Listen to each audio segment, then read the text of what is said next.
Hello and welcome to the Bendy Strong Podcast. This podcast is all about strength training with Ehlers-Danlos'er and joint hypermobility. For those who are new here, I'm your host. My name is Annie. I have Ehlers-Danlos'er. I've got the hypermobility that comes along with it. I've recently been diagnosed with POTS. I'm getting treated for MCAS. What else? ADHD. There's a whole bunch of symptoms that clustered together, some of which I've been diagnosed with, some of which I probably have. But also, I'm a strength coach. I've been a strength coach for more than half my life. I'm an exercise scientist. I've studied it at uni. I've competed in powerlifting, competed in bodybuilding, and I now run a strength course teaching people with Ehlers-Danlos'er and joint hypermobility how to get the most out of their training, but also how to use strength training to get the most out of our bodies with Ehlers-Danlos'er. How do we actually improve our quality of life and improve how our body feels using one of the most underrated tools that we have out there, which is strength training. Also, we do a lot of pushing back against some of the fitness industry BS, let's call it, that pushes us to do more than our bodies can do or promotes not so positive ideas about what we should be forcing our bodies to do. Anyway, that was a bit of a tangent straight off the bat, but let's get into what we're actually going to talk about today. So I have talked about it on the podcast before. It's interesting because you kind of have all been here along this journey because I recently had a really bad, I don't even want to call it flare-up of my symptoms. I had a worsening of my symptoms for a prolonged period of time. It happened around stressful events that happened in my life. And it's interesting because the podcast has basically been active for that whole period of time. So I feel like a lot of you kind of went through the journey with me with it. But recently I've actually been feeling the best that I have for a really long time. Definitely the best that I have since before all of these symptoms got a lot worse. And today I wanted to run through, I've got a whole list here of all of the different things that I've been doing. Now, why am I doing it like this? I would love to tell you this particular thing that I've done has resulted in this, and that particular thing that I've done has resulted in that. But firstly, I don't actually know exactly what's resulted in what. Secondly, I don't think that it's that simple anyway. I think with a lot of our Ehlers-Danlos'er symptoms, especially with hEDS, and if there's comorbid MCAS and things like that, it's actually about reducing a lot of the triggers overall, improving things a little bit so that you can improve your capacity a little bit, which creates more ability to do things just in general. So I actually don't think that even if I had a magic wand, we could wave it and say exactly what has benefited what. But anyway, I've got this list. I wanted to run through it because when I went through this, I was so scared that I wouldn't get better. And since I got diagnosed with Ehlers-Danlos'er about 10 or 15 years ago now, when I first got diagnosed, I was told this is a degenerative condition. And one of my biggest fears for a really long time has been that I will get progressively worse and I won't ever be able to get better. But I'm so excited to say that I feel significantly better after this recent worsening of my symptoms. And what I wish that I'd had when I was going through that was firstly, someone to tell me that it will get better. And secondly, someone to give a little bit of guidance on how that actually goes. And so I thought I'd put this one together talking about exactly that. And I don't know for sure that all of this stuff will help everyone, but it definitely helped me. And I want to run through this list, talk about how I did it, why I did each of these things, hypothesize how it may have helped, and hopefully this can be helpful for other people as well. And I will go into why my symptoms got worse, what my hypothesis is around that as well. So hopefully this can help people. Now, before we actually get stuck into that, of course, there's the usual disclaimer. This is not medical advice. And I'm actually going to be talking about some things in here that my doctor recommended for me. This was my recommendation from my doctor for me, not a blanket recommendation for other people. This is not a substitute for medical advice. What I would always suggest for you is to find a good doctor who you know and you trust to help walk you through this.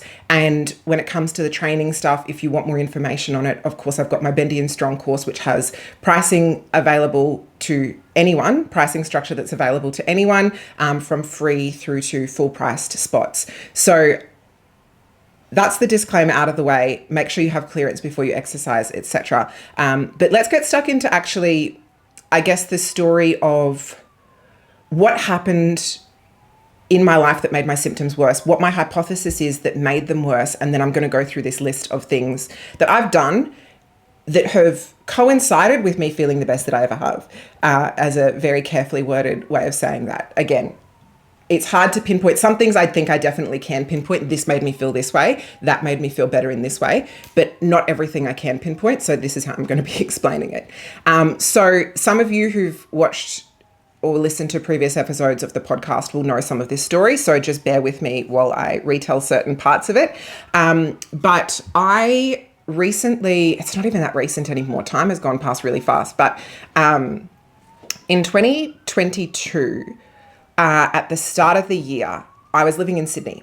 For those who don't know, for those who are overseas, Sydney is Australia's basically busiest. I think it's still the biggest or busiest city. I feel like Sydney and Melbourne are in competition for that, but it's one of the two biggest cities and busiest cities in Australia. So I was living there. It was actually quite a stressful life there, to be honest. It was expensive. It was very busy, always things to do. My ADHD brain loved it because there was always something exciting. But for those who are, I don't know if you can pick up, there's a siren in the background. If you're driving while you're listening to this, that's what the siren's coming from. But I think I was already starting to see symptoms worsening as a result of that. I think I was always in some degree of fight or flight mode. And at the start of 2022, I'd been living in Sydney for about 5 or 6 years, but I got a call from my mum saying that, just chatting about life, but then she threw in that my dad's eyesight had gotten really bad, and they thought it was related to the cancer that he's had for about 18 years. And this is a cancer that, I was in grade 5 when he got diagnosed with it. A lot of my childhood memories involved Dad being sick or being in hospital, dealing with the cancer. So it was a big thing. And I basically flew back and forth a lot between Sydney and Toowoomba, where my family live. And Dad was very sick. I think this was sort of the start of my symptoms getting a little bit worse. And then he kind of evened out a little bit and retired, and things were looking good. But I just had this feeling that actually I think I need to move back home. So I did. And I got here, and 3 weeks later, he died really, really suddenly. And that was really tough because I had never had someone close to me die before. I was really close with my dad. There was, I guess, a relief that I'd had that 3 weeks with him, but also I was now dealing with a grief that I'd never experienced before in a place. Like, I grew up in Toowoomba, it was my hometown, but I hadn't been back here for any long-term stay since I was about 18. So it was a very, very stressful period, and I didn't have the usual coping mechanisms and friends and support network that I was used to having in Sydney. I do have friends here, but it was just basically adjusting to living back here, plus grief. Also, I'd had about 6 weeks, I'd given myself about 6 weeks to move back. So over those 6 weeks, I didn't really train very much when I got here. The 3 weeks before Dad died, I was just doing stuff with him and looking for a place, etc. So I didn't really train much then. I didn't really train much after Dad died, because when you go through something like that, it just feels like everything else is quite trivial, even though training is such an important part of my Ehlers-Danlos management with my joints. And basically, I knew during that period that my symptoms would probably get quite a bit worse. Previously, the other time in my life that's made my symptoms a lot worse was when I went through basically a DV breakup. And that brought on a lot of symptoms that then never went away. And so I was basically bracing myself for what's going to happen through this experience. What is going to get worse? I was actually surprised, to be honest, that it never really peaked really, really bad. But what it did was my symptoms got a lot worse, and then they just never got better for quite a while. Like, I've been rehabilitating various joints for my whole life. I've been to see physiotherapists since I could walk. I've worked with really great physiotherapists and rehab specialists. Usually we can figure things out within a couple of sessions, what's going on, and get me back on track. But what happened after my dad died was I had these pains, dysfunctions, things going wrong in my body that I just could not get to the bottom of. And around this time, I also had a worsening of my POTS symptoms. So there was extended periods where I would sort of stay in bed for a couple of days with my POTS. I had, just a lot of stuff going on. With Ehlers-Danlos, it's not necessarily you can pinpoint one particular thing that feels disabling. A lot of things were disabling. I was trying to run a business at the time. This was before I started my Bendy Strong or started doing a lot of the Ehlers-Danlos work, which really, to be honest, saved me in a lot of ways. And I was struggling financially. I also basically had started dating someone. This is the first relationship I'd ever had since my DV breakup. So that was quite triggering, I think, for me as well. It was this person was a great person. There was nothing wrong with him or our dynamic. It was just the first relationship I'd had since a really traumatic relationship. So dealing with that, dealing with the trauma of my dad dying, plus all of the past stuff that I'd had growing up with him being sick, coming to the surface. There was a lot of stuff going on. So I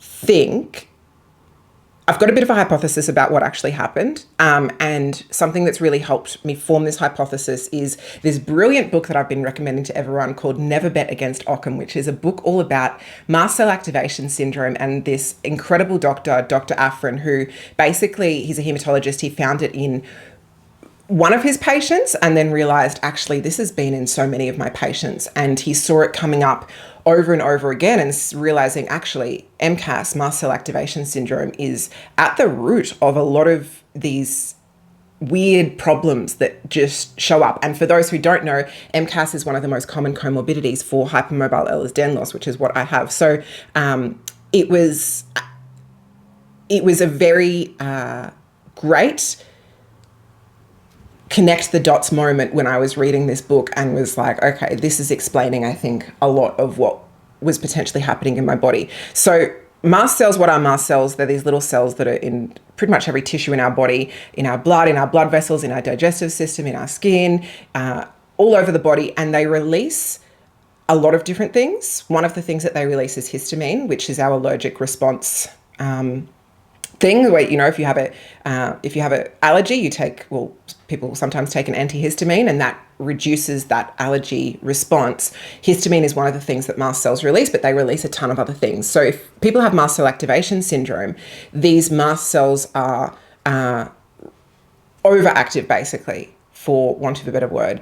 And you can have these weird symptoms throughout your body. Now, one of the major mast cell activation syndrome triggers is stress. There can be environmental triggers, there can be emotional triggers, things like hot, cold, changes in temperature, different phases of the menstrual cycle. These can all trigger MCAS. So for people who have worsening symptoms around these triggers, it might be something worthwhile looking into. I'm currently working with my doctor. I don't think I've officially been diagnosed with MCAS, but we're basically treating it as if it's there. And I'll get into that in a little bit, but working on that has significantly reduced a lot of my symptoms. So I think that around this time, the stress of that, I think, created that a bit of that mast cell activation syndrome. I think that was at play. Also, the lack of training over, like I already said, the 6 weeks before I moved, I wasn't really training. The 3 weeks after I got here, I didn't train. Then for months afterwards, I found it really, really difficult to get back into training. I found that the Ehlers-Danlos body does have a bit of a steep detraining slope, as in you take a little bit of time off and you lose a little bit more ground than other people. And I'm not saying that to scare people and say never take time off. That's the opposite of what I'm saying, because we need to rest when we need to rest. But what I am saying is that if you do take time off, you might have to work a little bit harder to regain some of the ground, or not necessarily work harder, but take a bit more time to get back to where you were before. So I think that was at play as well. I think emotionally, I was in a very frail and fragile position. And I think that my posture reflected that. My body reflected that. I was spending a lot of time at home. My body basically became, let's say, 10 or 20% more frail or fragile. And then as a result of that becomes, for me, it became this positive feedback loop where it was like, well, I don't feel like leaving bed today, so I'm not going to leave bed. But then that led to, over time, like I said, we can have this this detraining, I think that deconditioned a lot of the muscles that I'd spent a really long time building up through my body, these smaller stabilizing muscles. So I think that led to a lot more pain. And something that my rehab specialist and I discovered was basically a lot of my bigger muscles are still really strong, but my smaller muscles have atrophied quite a lot. So I went back to training and I was still strong. I could still lift weights, but it hurt. And it took a while for us to realize just how deconditioned some of my smaller supporting muscles had become, which explained why these exercises, I could lift them. I had the strength in my bigger muscles to lift them, but I had deconditioned a lot in these smaller muscles. And it just became this positive sort of feedback loop. My POTS got worse. I got diagnosed with POTS in November last year. I fainted during the test and the NASA lean test, and the POTS meant that I wanted to lie down a lot more. Lying down a lot more meant that I became more and more deconditioned because I wasn't even interacting with the world. I was just staying in bed a lot. And through all this, I've documented this whole process through my social media, my Instagram, my TikTok, my YouTube. But a couple of things have sort of changed recently, and it feels like I've made a really nice turnaround and things are actually starting to get back to feeling really good again. So, like I said, I wished that I'd had someone to explain all of this to me when I was going through it. So I'm going to go through some of the things that I've been doing. And like I said, I've got this list here, and this might go on a couple of rambles. It might be a bit of a long one, but let's just go through them anyway. So where do I start with this? It's a bit tricky to know where to start. Let's go with this new doctor that I've found. So I'm super, super lucky. Where I'm living right now, I've found this incredible doctor who has experience with Ehlers-Danlos'er, has experience with MCAS, all of these comorbidities that tend to come along with it. I suspect he might actually be one of us. But he is just brilliant, and he's very intuitive and understanding. And it doesn't feel like I'm just getting medicine, not medicine as in drugs, but medicine as in like the practice of medicine sort of shoved onto me, and you have to do this, and there's no forcefulness with his approach. It's very patient-led, but he's sort of guiding. And some of the things that we've done. So this doctor has basically, from what I understand, the hypothesis is that mast cell issues are probably at the core of a lot of what I'm experiencing. So last year I got diagnosed with POTS by a different doctor, and this other doctor gave me a mast cell stabilizing medication. And over the past couple of months since I've been on that, my POTS has significantly improved. Overall, I feel just slightly better, and some of my specific symptoms that I'd had have improved by quite a bit. This one's a bit of TMI, but I basically was getting weird symptoms around my period, chronic thrush around my period. It wasn't actually thrush, it was actually just mast cell flare-up. We realize now because the mast cell stabilizer significantly improved it. The reason I'm telling you that is because I've said it to a couple of people, and a couple of people have been like, oh my gosh, that's me. So I just thought I'd share that, because if you're going through it, that might be something to mention to your doctor within this context. So the mast cell stabilizer, I think, has made a really nice positive effect on my body. When I first got diagnosed with POTS, it was suggested that I went really hard on the sodium and on the water. To be honest, for me, that didn't really work at all. It just flared up a lot of my gastrointestinal symptoms. Basically, the recommendation was to drink a ton of water and eat a ton of salt. And I got really, really upset digestion from that. And it was frustrating because the amount of salt that I could consume before my stomach got upset, it wasn't having any effect on my POTS symptoms. So I was just making my symptoms worse because my POTS symptoms didn't improve and my digestion got a lot worse. I think that probably the mast cell stabilizing medication has had a positive effect on my POTS. And I've talked to some dietitians who sort of find the same thing with their patients, that their POTS gets better when the mast cells are a little bit more under control. And because mast cell activation syndrome and dysautonomia, which is what POTS is, it's a form of dysautonomia, they can sometimes go hand in hand, and there's sort of a suggestion that the POTS might be secondary to the MCAS. So what's POTS? POTS is postural orthostatic tachycardia syndrome, which is where basically your heart rate increases a lot when you're upright. So you feel these symptoms a lot more when you're upright, which is why I spent so much time in bed when my symptoms were playing up. It can cause fatigue, dizziness, lightheadedness, nausea, things like that. So another thing that I did was with this new doctor that I found in my hometown, because the other doctor who diagnosed me with POTS, he is a great doctor, but he's a couple of hours drive away. So I found this local doctor who's incredible. And he basically looked at my blood work because I was getting this extreme fatigue, which I just sort of thought, oh, well, maybe it's just a POTS thing. And maybe I can't get my POTS under control. He looked at my blood work and said, basically, your B12 is within normal range, but it's not where it should be. As in, these normal ranges, how do we know who came up with them? How do we know that the people who they first derived normal ranges from weren't B12 deficient? So he looked at it and he said, basically, this isn't where it should be, even though it's within normal range. So I'd previously seen a GP here in Toowoomba who had said, your bloods are all normal, everything's fine, you're healthy. But I didn't feel healthy at all. So this new GP that I'm seeing, he's brilliant, and he basically said, your B12 is not where it should be. Let's give you some B12 shots. So that has been really, really helpful. I immediately felt better. I immediately felt like a better person. And actually I felt more like myself again, because this fatigue made me feel like I really wasn't myself. And it made me realize, okay, that probably wasn't a POTS thing. That was a B12 thing. So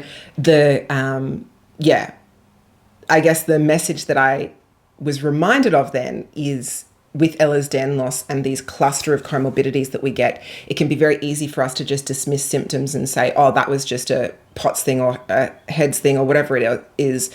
I can't deal with that. Actually, finding the right doctor who can help you investigate is incredibly beneficial and can make a huge difference, a life-changing difference. So that was the reminder for me then, is never just settle on, oh, that's just a whatever symptom that I can't deal with. So, where are we up to? Mast cell stabilizer, B12. I've also been taking vitamin D, vitamin C, and another medication that my doctor's prescribed me just to help a little bit with digestion. Vitamin C and vitamin D are both mast cell stabilizers. Whether they've had a positive effect or not, I don't know, but I've been taking them. Definitely the B12 has had a huge effect. Definitely the mast cell stabilizing medication that I've been prescribed, which is LDN, has made a huge effect. And I also have taken gluten out of my diet, gluten/wheat. My GP basically suggested this as it's a really common common cause of not properly absorbing things is having inflammatory foods in your diet. And he said, basically, let's try gluten first. And it has made a really positive effect. Now, I know some people say it's not actually gluten, it's the wheat or the other products that come alongside that. Whatever it is, they cluster together, and removing that cluster of things in my food has had a positive effect. And when I have added gluten back in, I've felt like rubbish. So that's had a positive effect as well. And I think the idea is that if we can basically lower down my triggers overall, my mast cells will become happier and happier, hopefully. So that is a lot of what we've done with my doctor. Now, my doctor also does acupuncture, which we have been doing as well. Acupuncture is something that I don't fully understand, so I'm not going to make much of a comment on it. I trust my doctor. He swears by it. And I do think that if something's been around for as long as acupuncture has, things stand the test of time, or they crumble under the test of time. The fact that it's withstood the test of time, to me, that suggests that it definitely does something. I don't understand how it works, but I also don't think that we fully need to understand how everything works in order to make the statement, this has had this effect on my body. Now, I used to be very hardcore science. If you couldn't have a scientific explanation for things, then I didn't want to hear about it. I don't really have that mentality anymore. And I do believe that there's a role in medicine for a little bit more. I think we need to have a little bit more of a success leaves clues approach, as in if things really work, learn why they work and look for why they work, rather than saying, well, we don't have any scientific explanation yet, therefore we're just going to completely discount it. So the thing is with acupuncture, something interesting that I found was that after the first session, we went quite not super hard, but I'm a very, very sensitive person with being Ehlers-Danlos, neurodivergent. That's how our bodies tend to be. What I found was that I got a full body flare up after the first acupuncture session and the second acupuncture session. So I'm like, you know what? This must be doing something. I'm not sure exactly how, I don't understand it. I haven't learned enough about it to, again, make a full comment on it. But that's something that we've been doing, and I do feel significantly better. We've done a few things together. Was it the acupuncture? Was it something else? I'm not sure. But I'm feeling a lot better. And I think working with this doctor, it does feel like a turning point in my health. It does feel like since we've been working together, that's made a huge difference. And me at the start of when I went to see him versus me now, I feel a lot more in control and a lot more confident about my health. Now, the other thing is, he's really helped me shift my mentality. So I think that's a huge part of it as well. I remember I went to see him for fatigue and he said, yes, I already know your bloods. We've got this B12 thing going on in your bloods. And today I'm going to give you a B12 shot. But the weather is about to change here. And your body is such a sensitive, responsive body that I think this is probably why you've been extra fatigued this week. And it's interesting because my mum, who's also this same kind of Ehlers-Danlos ADHD body type, she had been feeling really fatigued, complaining about it the exact same days that I had. And the doctor basically said to me, back in the day, you would have been the person who we came to ask, when should we plant the crops? You've got this hyper-responsive body that actually has a really important function in society. But in today's society, we've sort of discounted the importance of those traits and we rely on weather reports and things like that. But you have this incredibly intuitive body, and it just happens that we don't quite have you haven't yet been given the translation dictionary to understand what these things in your body mean. So rather than interpreting the extreme fatigue as, oh, this is something, the weather's going to change, I should tell people and let people know, and this is an important, role that I play in society.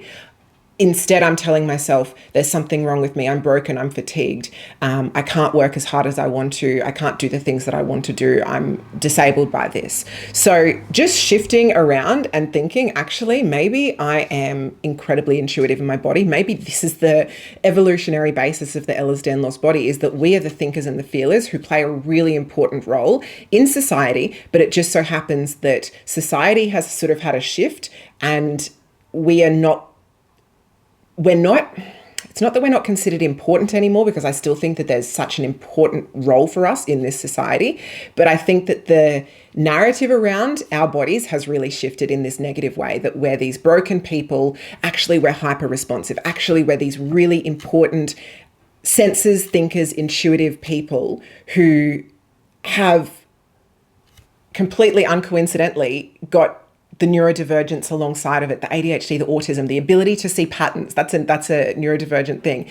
Pattern recognition, outspokenness, the ability to speak up for what we're experiencing, the insight, the emotional insight. How many times do people like us find that people say, oh, I just feel like I can tell you anything, or we can pick up things about people that other people don't notice. It's not attention deficit disorder, it's too much attention to too many things. We pick up so many things from our environment, and maybe this is actually what makes us these incredibly intuitive people that society used to rely on. But now that we're in this hyper triggering world, as in triggering, there are things to trigger off our MCAS, there are things to trigger off our ADHD, there are things that, we're forced to work these jobs that our time-blind ADHD brains just can't fully understand, or we're doing a cog in the wheel kind of job where we don't actually get to see the fruits or the outcomes of what we're working on.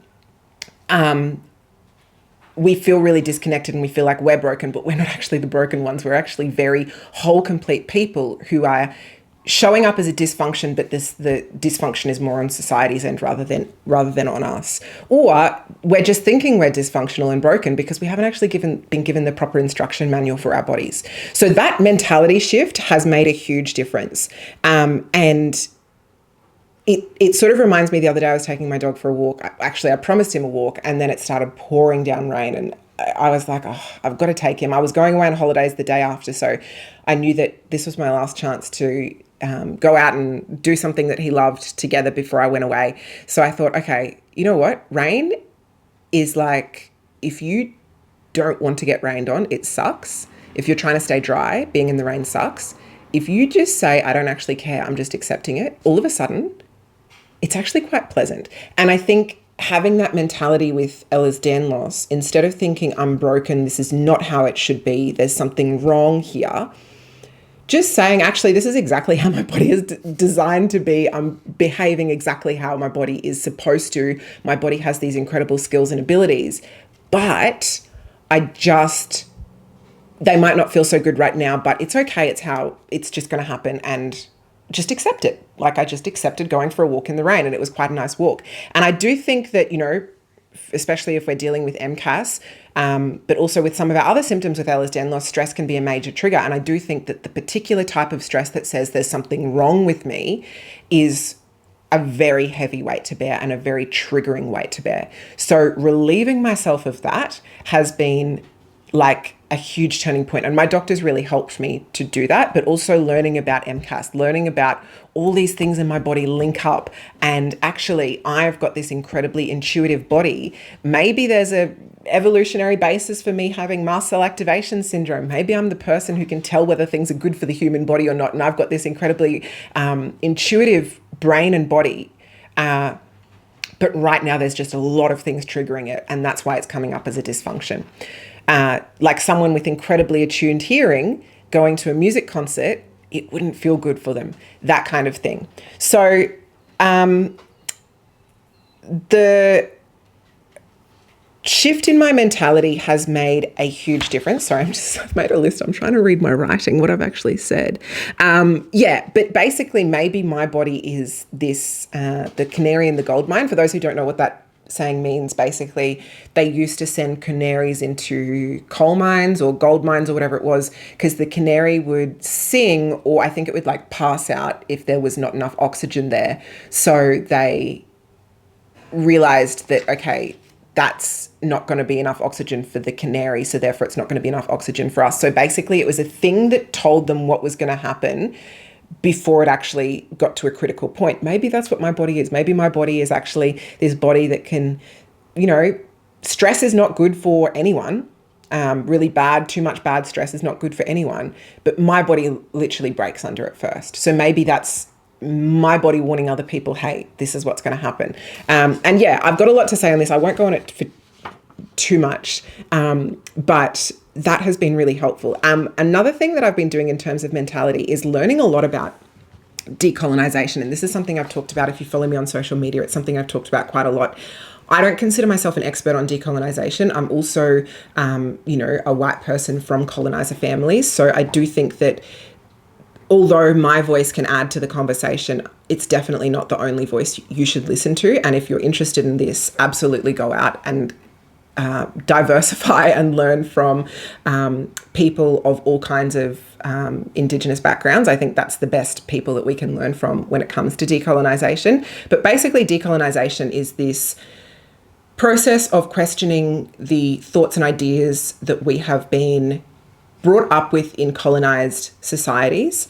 And decolonization, I think, is super important for Indigenous people, but also for people from colonizer societies.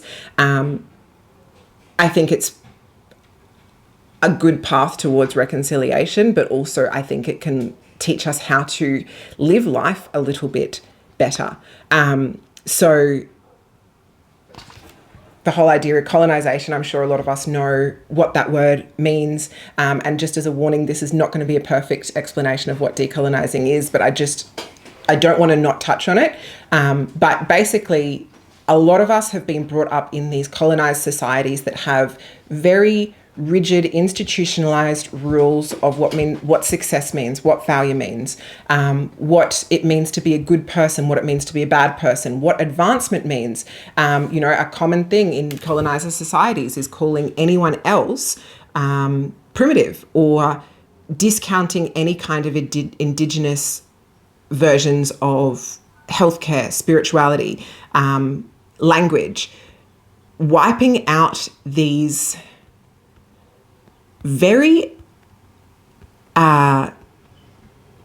intelligent and intuitive societies and whitewashing everything. And of course, white supremacy is at the heart of a lot of these colonizer societies, and the idea that white people are supreme and everyone else is not. Therefore, our ideas are the only ones that should be listened to. But also, it's in a lot of cases, well, in our society, it's intertwined with capitalism and making rich people richer and squeezing every ounce of productivity out of people. And basically, decolonizing is a really great way of acknowledging how incredibly intuitive and powerful a lot of the non-white societies are, but also recognizing our role that we've had in basically making society worse as colonizer societies. And decolonizing healthcare, I think, is really important for the Ehlers-Danlos body and the neurodivergent brain. For example, this obsession with you have to have a diagnosis, otherwise your symptoms aren't valid. As in, someone in a white coat needs to tell you that there's a reason for you to feel this way, otherwise you don't feel that way. That's a very colonial view, because it needs to be, science needs to have figured this out. Well, actually, a lot of scientists aren't on the ground with these people. There's science might be completely removed from what's actually happening in the real world. And I think very colonial view to healthcare is one that really pushes, you have to have a diagnosis, we have to treat you with medicine. Things, alternative healthcare like acupuncture, things like that, they don't count. We have to just do this very rigid approach. And if you don't fit into that, then you don't count. And I really, really dislike that. And I think also, when you start thinking about the stuff that I was talking about before, of maybe actually there's a huge evolutionary basis for our bodies and brains, that doesn't really fit into the colonized version of healthcare either, because that really wants to push us into, there's whole people and there's broken people. And if you're broken, then you're broken. And this society tells us that anything that's different is broken and anything that's broken is unfixable. But I really push back against that. And like I said, I'm not the best person to listen to about decolonization. This is just sort of, it's not, what I'm saying here is not actually scripted in any way. This is just sort of me going through some of the things that have helped me and that I'm still learning about. So I'm still really learning about decolonization. And I think that it can be a super, super, super helpful thing when it comes to understanding your healthcare journey with Ehlers-Danlos and hypermobility. And, that's why I've made it with the Bendy Strong course. You don't have to have a diagnosis in order to qualify. You don't have to reach some kind of arbitrary metric on a given day in order to qualify. Diagnostic criteria is still super helpful, and I do think that there's a huge place for medicine and healthcare. I'm not knocking doctors or anything like that, but what I don't like is this very, very, institutionalized version of medicine where it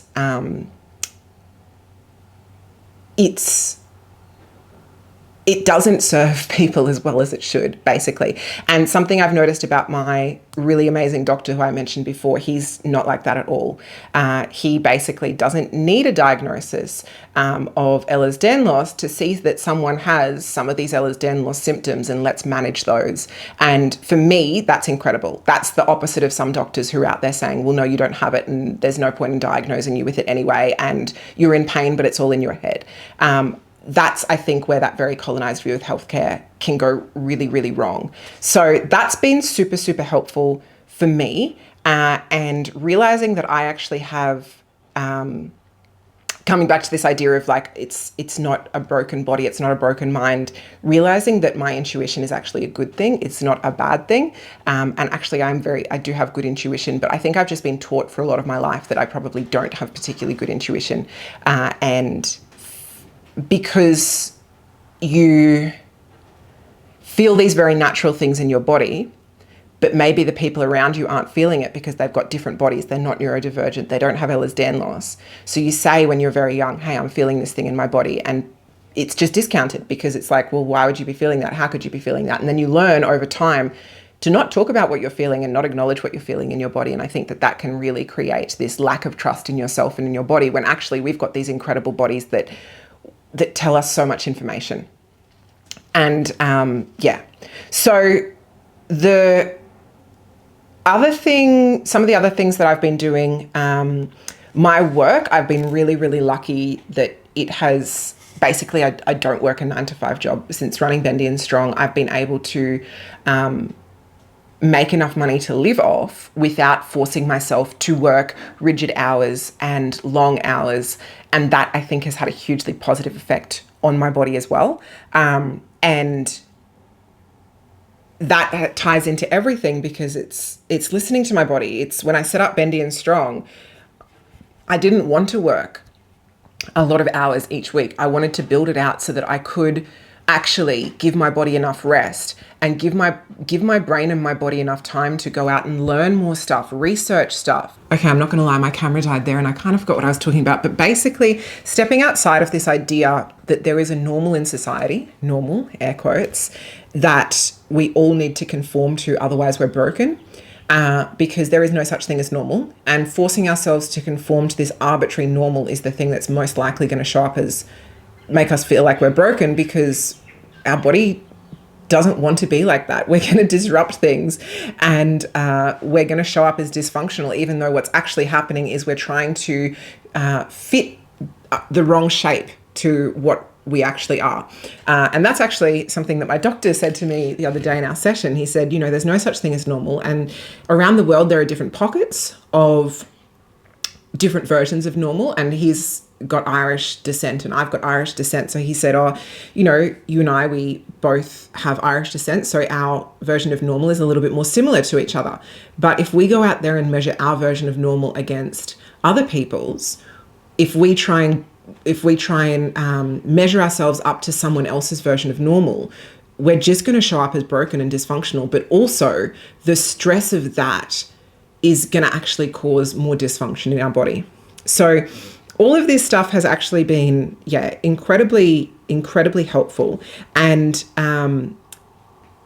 the last category of things that I'm going to talk about now that I've introduced all of those ideas is training, what I've actually done with my training. Obviously, this podcast is about strength training, but also like when it comes to managing Ehlers-Danlos and especially hEDS, which seems to have a stronger correlation with mast cell style symptoms, which can create this sort of chopping and changing of symptoms, this feeling like the way I've had it described to me by people in my course is whack-a-mole. Like you fix this thing and then something else pops up and then you try and fix that, but then something else shows up, but then the cure for this thing sets off this other thing.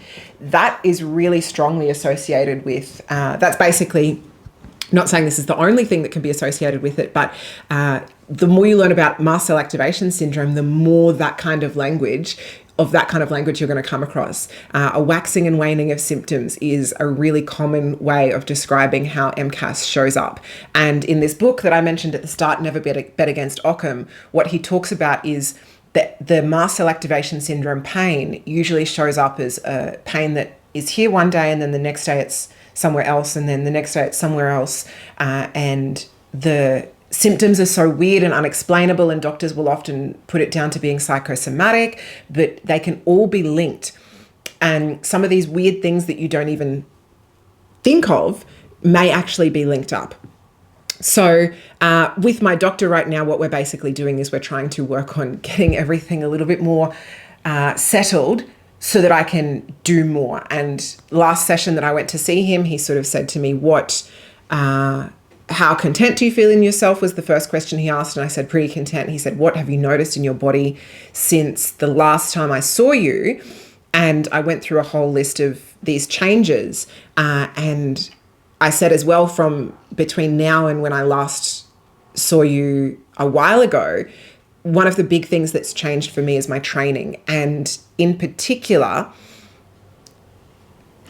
my negative symptoms that I had been getting from training have significantly reduced. So this is where we come on to all of this hip rehab that I've been doing for a long time now. So I've always had SIJ issues. I've always, since I competed in powerlifting, had some issues with extension intolerance. I remember back 10 years ago working with Andrew Locke, an incredible physio who's recently unfortunately passed away. I remember working with him to manage my extension intolerance when I was doing things like powerlifting bench press, which involves arching your back, which is extension of the spine, and doing some pretty elaborate things to work around that pain that I was getting from that. So I've always had these issues, but since my dad died, I just haven't been able to work around them. My training has sort of, in some areas, my upper body I can still train, but with my lower body, because it's been my hip that's really playing up, and my spine, hip spine complex, it's really gotten to the point where people would say, how's your training going? And I'm like, it's just not. Like, I can't do leg extensions without setting off my hip and my back. I can't do hamstring curls. I can barely do calf raises without it. I can't do squats. I can't do deadlifts. I can't do leg press. I can't do any of the leg machines. I was just down to doing the most basic, small stabilizing exercises. And fortunately it's worked, and I've come through it and I've come out the other end. But what I found was the rehab was getting great results, but then I was trying to follow a strength program and I wasn't able to. And again, I was measuring my body up against an arbitrary version of normal that actually wasn't the right measure for me to use for myself. So basically what was happening, my rehab was going really well. I've been rehabbing this issue for over, I think, a year and a half now. Pretty intensively for the past year though. About a year ago, I just sort of went to my rehab specialist, Shant, and I said, look, it's not making any progress anymore. We need to get really serious about this. And then this is when we started booking in like weekly sessions in the gym, really, really intensively working on this. And because I was just sort of thinking, oh, it'll get better. And then I was like, you know what, it's not getting better. Let's really grab this bull by the horns and go for it. So since doing that, we've been making really great progress. But then, like I said before, I got to the point where everything feels so good and I can deadlift again. And I did deadlifts a couple of months ago. And I worked up to, 120 kilos. This is on a trap bar deadlift. I did 120 kilos and it felt great. And a really positive sign for me is if I do something like that and a strength exercise that I love, and if I feel not just okay afterwards, but I feel better afterwards, for me, that's a positive sign that that was the right thing for my body to do. And after deadlifts, I felt amazing. The next day I could walk without any issues because, with this hip issue, it had gotten to the point at various points over the past 2 years where I actually couldn't walk some days. And I was able to walk without an issue. I felt incredible. I felt strong. I felt amazing. Then I thought, okay, awesome. Deadlifts are back on. We're going ahead with these. Next week, I'll try and do deadlifts again. So the next week I did deadlifts again. It didn't feel so good during the warm-ups. The heavier I got, the more I realized my body doesn't actually want to do this exercise. And I thought, well, you know what? Sometimes things don't feel perfect, but I'll test and see after the session, it might feel better. It didn't. So I was like, okay, well, maybe deadlifts actually aren't it, but that's weird because last week they felt amazing. So the next session I thought, okay, I'm going to try some other exercise. Let's say front squat. I did front squat. It felt amazing. Everything felt really, really good. Then I went and thought, okay, next week I'll do front squats again. I couldn't do them. It really hurt to do them. Then I thought, okay, what's going on? But I'll go do another exercise instead. That felt amazing. And so I've developed this thing where basically if I try and do an exercise 2 weeks in a row, for some weird reason, my body just says, no, we're not going to do that. So I was thinking, okay, well, I need to follow this really strict program. And I did put up a video on my YouTube about this last week. I was feeling, okay, I need to follow this really strict program because I've always been taught within strength training that you need to follow a program. Otherwise, you're not going to be getting results, and you need to be consistent with the exercises, et cetera, et cetera. Otherwise, you just won't get results. And I thought, well, I'm failing. According to this, I'm failing. Then I guess learning about the MCAS stuff and the variability in our bodies and how intuitive our bodies are, I was like, actually, maybe I'm not failing. Maybe what I need to do is switch up my exercises a little bit more and just listen to this a little bit more. And I started to do that. And all of a sudden, like that's been like, I think the last piece of the puzzle that needed to click in for me, because now the hip issue that I used to have, for me, it doesn't really exist anymore. And it's just been over the past couple of weeks since I shifted up my training to it's randomized now. I don't actually follow a program right now. And I know that programs have enormous benefits and they can be really, really helpful, but until they don't. And I wasn't actually getting any benefit from doing it. In fact, from a physical and a mental standpoint, it was really holding me back. I was forcing my body to do things that my body didn't want to do. And then also when I couldn't do that, I was telling myself that I was failing at it, and I was failing at this rehab. You know, I've got two really brilliant Ehlers-Danlos'er aware brains working on my rehab, myself and Shant, and we were doing an incredible job, but I was just measuring it as a failure because I couldn't do this arbitrary thing, which was following this program that everyone says that you should do, but maybe with Ehlers-Danlos, sometimes we need to take a different path. And obviously it's no coincidence. At the same time, I have significantly improved with my pain, with my symptoms, or especially around the really limiting, impactful symptoms that I had with my hip. But also I feel stronger overall. I feel better overall. I love a muscular physique. I've been building muscle. I feel really good about myself. I feel like I'm back to being myself again. And who says that you need to fit into this really rigid idea of what you need to do? And that has really, really, really made a difference for me with my training. And like I said, I think that was the last piece that needed to fall in. Now, eventually I'd love to get back onto a program, but right now my body is saying not to. Now, there is something else with my training that I did a while ago, and I'd say this was sort of the start of things shifting for me. And that was, I'd really, forget about all the stuff I've just talked about now with my training. Let's go back to about 6 months ago. I had really started to believe that I was a lot more frail than I was, and I was avoiding exercise because I was scared of what it would do to me. But I think back then I had a bit of a shift as well, thinking, actually, I need to expose my body to more things, gentle things, but we grow through exposure. We respond to the environment around us. So I started doing more strengthening and stabilizing around my spine from different directions. I think with Ehlers-Danlos, sometimes when we get into this fearful mentality, it can really make us fearful of doing things, but then that fear stops us from doing things, and then not doing things means that we decondition a little bit more as well. So about 6 months ago, I had that shift and started embracing exercise a little bit more, and I think that was the start of the change. And then, like I said, being flexible around my body and what my body was asking me recently was sort of the last piece to fall into that puzzle. So I think this is everything. I think I've covered everything. Like I said, some things have been sort of more obvious what's been effective versus others. Like, I wouldn't want to remove them. For example, I wouldn't want to say no more acupuncture ever, because I don't know exactly what it's doing, but I wouldn't be surprised if it's having a positive effect. I wouldn't want to add gluten back into my diet, or gluten style products back into my diet. I've even gone on to grass-fed beef. I'm lucky in Australia, we've got some really great butchers where you can get grass-fed meat for basically a reasonable price. So I've made that shift. I wouldn't want to go back to other food. I think everything's just had maybe like a 1% change, and it's had this positive effect on me. So I think I've covered everything. I might leave it there because I think this is going to be quite long. But if there's any of these topics that really spoke to you and you'd want to hear more about them, or you want to chat about them more, we can do more content on those topics. I think for me, one of the ones that I'm really excited about is this intuition that we have. And, you know, there's no coincidence that the neurodivergent brain is strongly associated with the Ehlers-Danlos hypermobile body. I think that a lot of the time we're kind of taught that we've got two things wrong with us, but actually I think we've got this incredible thing that's right with us, and we've got these incredible skills and abilities. And it's actually a strength that those things come together. Thank goodness they come together. But we're living in this world where both of those things are really pathologized, and we're told that there's extra things wrong with us.